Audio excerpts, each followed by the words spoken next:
أن لا إله إلا الله وحده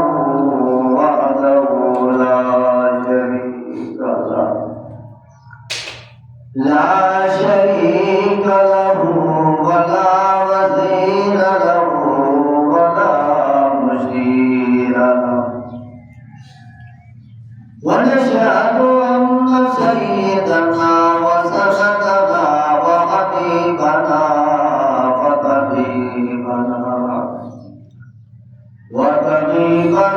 وطبيب قلوبنا ومأوانا وملجانا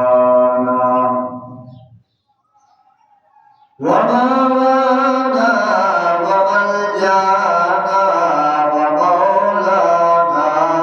محمد. أما بعد فأعوذ بالله من الشيطان الرجيم. بسم الله الرحمن الرحيم. إنا أعطيناك الكوثر فصل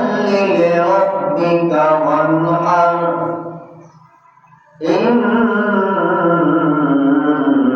شانئك هو الأبتر.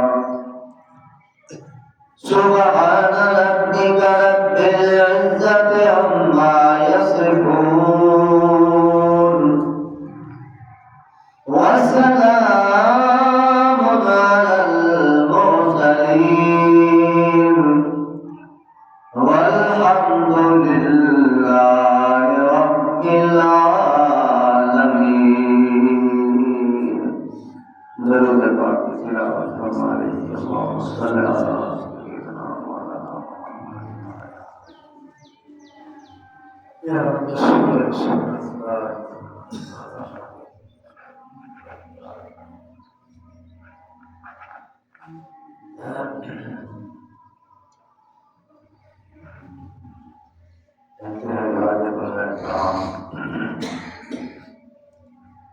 اور نسبت کرام بزرگوں دوستوں بھائیوں عزیزوں،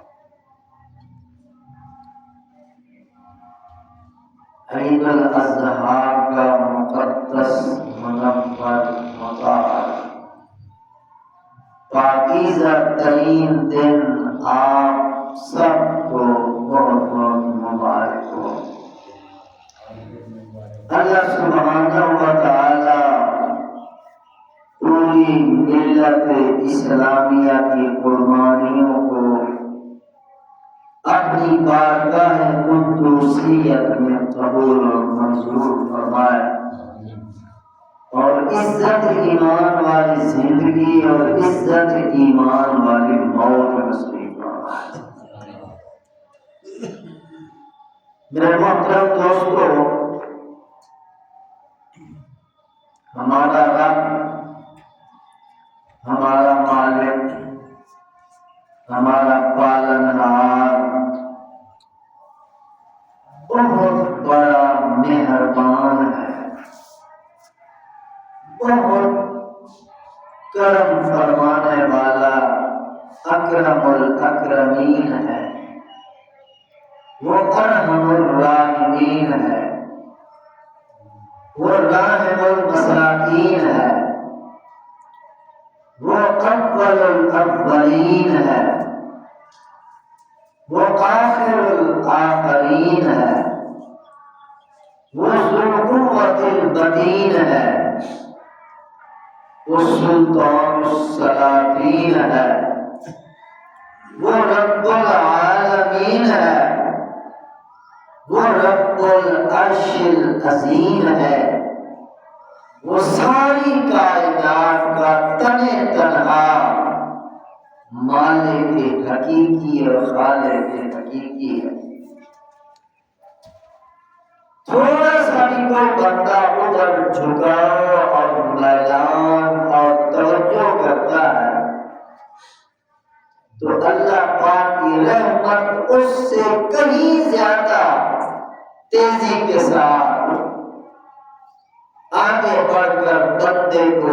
اپنی آغوش رحمت میں لے لیتی ہے۔ ایک بندہ گھر نماز پڑھتا ہے، اسے ایک نماز پڑھنے کا ثواب ملتا ہے، اور ایک بندہ مسجد میں جا کر اللہ کے گھر میں باجماعت نماز ادا کرنے کا اہتمام کرتا ہے، اللہ تعالیٰ اس کو 27 نمازوں کا ثواب عطا فرماتے ہیں۔ پھر جو بندہ یہی نماز بیت المقدس میں جا کے ادا کرتا ہے، اللہ بیت المقدس کو آزادی نصیب فرمائے، تو وہاں کی فضیلت یہ ہے کہ ایک نماز پڑھنے پر 1000 نمازوں کا ثواب ہے۔ یہی نماز کوئی اگر مسجد نبوی شریف میں جا کر پڑھتا ہے، اسے ایک نماز پڑھنے پر 50,000 نمازوں کا ثواب ملتا ہے۔ یہی نماز اگر کوئی بیت محترم، بیت اللہ شریف، خانہ کعبہ شریف، حرم شریف میں جا کے ادا کرتا ہے،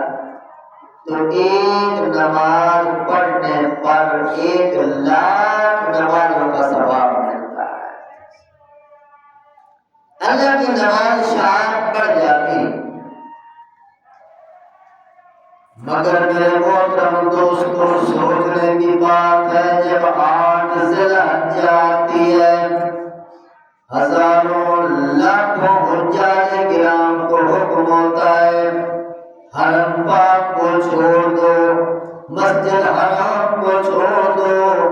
کعبہ شریف کے طواف چھوڑ دو، کعبہ شریف کی نمازیں چھوڑ دو، مقام ابراہیم چھوڑ دو، حتیم کو چھوڑ دو، صفا مروا کو چھوڑ دو، اس رونق والے گھر کو، عزت والے گھر کو، فضیلت والے گھر کو چھوڑ کر اللہ کا حکم ہے میدان عرفات میں جا کے حاضری دینی۔ اب میرے محترم دوستو، فضیلت وہاں چلی گئی۔ اب کوئی بندہ اگر سوچے کہ میں تو کعبے کے پاس ہی رہوں گا، یہیں پر نمازیں پڑھوں گا، 1,00,000 نمازوں کا ثواب ملے گا، جو بندہ اللہ کی نافرمانی کر کے کعبے کو نہیں چھوڑے گا، مینا میں نہیں جائے گا، مزدلفہ میں نہیں جائے گا، عرفات میں حاضری نہیں دے گا، اس کی حج کبھی قبول نہیں ہوگی۔ اس سے معلوم ہوتا ہے کہ اصل اسلام اللہ کے حکم میں ہے، اصل کامیابی اللہ کے آرڈر میں ہے۔ اللہ کے حکم سے کھڑے ہو جاؤ، کھڑے ہو جانا عبادت، اللہ کے حکم سے رکوع میں چلے جاؤ، رکوع میں چلے جانا عبادت، اللہ جہاں حکم دے سجدے میں چلے جاؤ، سجدے میں چلے جانا عبادت۔ اللہ کا حکم ہے حرم کو چھوڑ دو، حرم کو چھوڑنا عبادت۔ اللہ پاک کا حکم آ جائے اب کعبے کے پاس آ جاؤ، تو کعبے کے پاس آنا عبادت، طواف عبادت، صفا مروا میں پھیرا عبادت۔ اصل میرے محترم دوستو ایمان اور عبادت اللہ کے حکم کے نیچے چھپا ہوا، اور حج کے سفر کو اگر آپ ذہن میں رکھیں تو بہت سارے کام خلاف عقل نظر آئیں گے۔ عقل اور شریعت کا بظاہر ٹکراؤ نظر آتا ہے، مگر ایمان یہ ہے کہ عقل کو پیچھے ڈالنا ہے، شریعت پر عمل کرنا ہے۔ میرے محترم دوستو، عام طور پر آپ نمازیں پڑھتے ہیں، سر ڈھانپ کر نمازیں پڑھتے ہیں، ٹوپیاں ڈال کے، رومال ڈال کے نماز پڑھتے ہیں، مگر وہاں حکم ہے کہ سروں کو ننگا کر دو، وہاں سلا ہوا کپڑا نہیں پہن سکتے، دو سفید چادروں کے اندر ننگے سر آپ نے نکلنا ہے۔ اور پھر ہمیشہ جو نمازی پر وقت نمازیں پڑھتے رہے، تکبیر اولیٰ کے ساتھ اول ٹائم پر نمازیں ادا فرماتے رہے، انہیں حکم دیا جا رہا ہے کہ عرفات کے میدان میں جا کر ظہر اور عصر دونوں کو ملا کے پڑھنا ہے۔ ظہر کے ٹائم عصر کو ادا کیا جائے، اللہ کا آرڈر ہے۔ اسی طرح میرے محترم دوستو، پھر جب مغرب کی اذان کا وقت ہو جاتا ہے، حکم ہے عرفات کے میدان میں آپ نے مغرب نہیں پڑھنی، اللہ کا آرڈر ہے مغرب آ کے آپ جناب نے مزدلفہ کے میدان میں پڑھنی ہے۔ رات کا 1 بج جائے، 1:30 بج جائے، 2 بج جائے، اللہ کا حکم ہے جتنی دیر ہوتی ہے ہو جائے، آپ نے مزدلفہ میں آ کے مغرب اور عشاء کی نماز دونوں کو ملا کے ادا کرنا ہے۔ ساری زندگی ایک بندہ مغرب کی اذان کے بعد فوراً مغرب کی نماز پڑھتا رہا، مگر آج اللہ کا آرڈر ہے رات کے 1 بجے مغرب کی نماز ادا کی جا رہی ہے۔ اب کوئی عقل کو استعمال کرے، کتنی دیر ہو گئی مغرب کی نماز ادا کرتے کرتے، میں تو عرفات میں ادا کروں گا، اول وقت میں ادا کروں گا، تو میرے محترم دوستو نماز اٹھا کر اس کے منہ پہ مار دی جائے، کیونکہ اللہ کے حکم کی نافرمانی ہو گئی۔ اسی طرح آگے دیکھیے، ایک ستون کھڑا ہے، پتھروں کا بنا ہوا، سیمنٹ کا بنا ہوا، حکم ہے اسے جا کے کنکریاں مارنی ہے، اور یہ تصور کرنا ہے کہ یہ شیطان کو کنکریاں لگ رہی، بسم اللہ اللہ اکبر، بسم اللہ اللہ اکبر۔ عقل کے خلاف یہ بات ہے، بظاہر عقل کے خلاف یہ بات ہے کہ ایک پتھر کو مارے جا رہے ہیں، ایک ستون کو مارے جا رہے ہیں، اور کہا جا رہا ہے کہ شیطان کو لگ رہی ہے، شیطان کو نظر ہی نہیں آ رہا۔ میرے محترم دوستو، مگر جو مومن مسلمان ہے وہ یہی کہے گا ہماری سمجھ میں آئے یا نہ آئے، ہمارے عقل میں آئے یا نہ آئے، ہماری منطق تسلیم کرے یا نہ کرے، ہم تو مسلمان ہیں، ہم تو صاحب ایمان ہیں، جو اللہ کا حکم ہوگا اسی پر عمل کرا ہونا کامیابی ہے۔ تو میرے محترم دوستو، بات یہ سمجھ میں آتی ہے کہ اللہ کے حکم کے مقابلے میں اپنی عقل کو استعمال نہیں کرنا۔ اللہ کا حکم جب آ جائے، بس جو آرڈر آ گیا اسی کے مطابق عمل کرنا، اسی کو ایمان کہتے ہیں، اسی کو اسلام کہتے ہیں۔ کتنے لوگ ہیں جو کہتے ہیں کہ قربانیاں کر کے مال ضائع کیا جاتا ہے، لاکھوں کروڑوں اربوں روپے کی قربانی ضائع کی جاتی ہے، یہی پیسے اکٹھے کر کے کسی غریب کی خدمت کر دی جائے، کسی مسکین کو دے دیا جائے، کسی غریب بچی کی شادی کروا دی جائے، اور کہیں پانی نہیں تو پانی کا بندوبست کر دیا جائے، جہاں ضرورت ہے ضرورت کی جگہ پہ خرچ کیا جائے، تو قربانی میں ظاہر بظاہر یہ عقلی فلسفہ بڑا خوبصورت ہے، بظاہر بڑی اچھی بات لگتی ہے،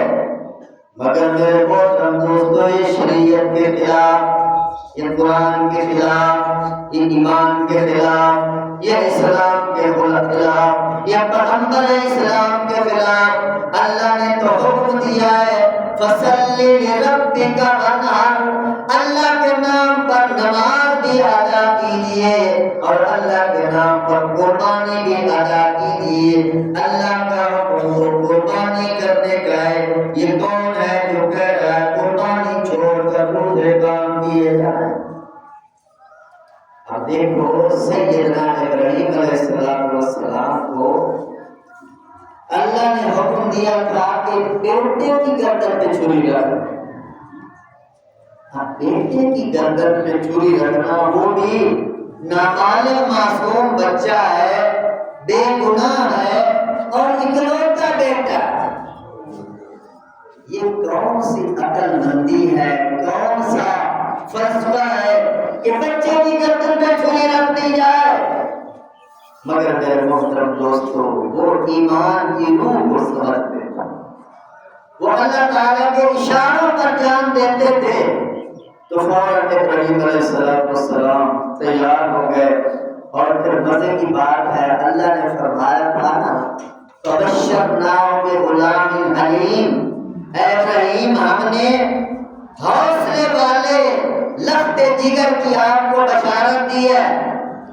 تو اس حوصلے کو چیک کرنے کے لیے حضرت ابراہیم علیہ السلام نے اپنے بیٹے سے کہا تھا کہ بیٹا جی میں خواب میں آپ کو ذبح کر رہا ہوں، فانظر ماذا ترى، بچہ آپ کا کیا خیال ہے؟ نبی کا خواب بھی وہی ہوتا ہے، یعنی اللہ آپ کی قربانی مانگ رہے۔ تو اسماعیل علیہ السلام معصوم بچے، بے گناہ بچے، ابھی بالغ بھی نہیں ہوئے، تو کیا عرض کرتے ابا جی یا ابا تفعل ما تؤمر ستجدنی انشاء اللہ من الصابرین، ابا جی جو اللہ کا حکم ہے کر گزریے، انشاءاللہ آپ مجھے صبر کرنے والوں میں سے پائیں گے۔ تو باپ بھی ذبح کرنے کے لیے تیار ہے، بیٹا بھی ذبح ہونے کے لیے تیار ہے، اور چھری بھی چلائی جا رہی ہے، مگر اللہ کا تو میرے دوستوں امتحان تھا، تو ان کی جگہ پہ اللہ نے دمبا ذبح کروا دیا اور ابراہیم علیہ السلام کو فرما دیا کہ سلام علی ابراہیم، شاباش ابراہیم، آپ نے ہمارے حکم کو پورا کر دکھایا، اس کے بدلے میں ہمارا ہمیشہ سلام آپ پر اترتا ہے۔ تو آپ میرے محترم دوستو یہ ہے کہ اللہ کے حکم کو ماننے کا نام ایمان ہے، اللہ کے حکم پر عمل کرنے کا نام اسلام ہے۔ جب اللہ کا آرڈر آ جائے پھر کوئی فلسفہ، کوئی منطق، کوئی لاجک، کوئی حکمت، عقل کی بات ہی نہیں کرنی چاہیے۔ شریعت کے مقابلے میں جو عقل کی بات کرتا ہے وہ گمراہ مکھاؤ میں جا کے گرتا ہے۔ تاکہ علماء نے یہاں تک لکھا ہے اگر کوئی دو بندے آپس میں اگر گفتگو کر رہے ہوں اور تیسرا بندہ کہے یار اس میں ذرا شریعت کو دیکھ لو، شریعت اس میں کیا کہتی ہے، اگر ان دونوں میں سے کوئی کہتے یار شریعت کو پڑھے گا، ہم اپنی منطق کے ساتھ حکمت کے ساتھ کام کر رہے ہیں، شریعت کو پڑھے گا،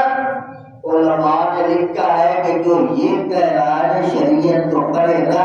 یہ جملہ ایسا خطرناک ہے کہ بندہ ایمان سے نکل جاتا ہے، بندہ کفر میں چلا جاتا ہے اور نکاح بھی ٹوٹ جاتا ہے۔ کتنے ایسے جملے ہیں جو کفریہ جملے ہیں جن کی وجہ سے بندے کا نکاح بھی ٹوٹ جاتا ہے۔ تو میرے محترم دوستو کون 6 کام نے اعلان کیا تھا تو کون 6 ہو چکے ہیں۔ آپ ماشاءاللہ نماز ادا کرتے ہیں تو آپ نیت سے نماز پڑھا لیں۔ 2 رکعت نماز عید الاضحیٰ 7 زوائد 6 تکبیروں کے، تو امام صاحب اللہ اکبر کہہ کے ہاتھ باندھ لیں گے،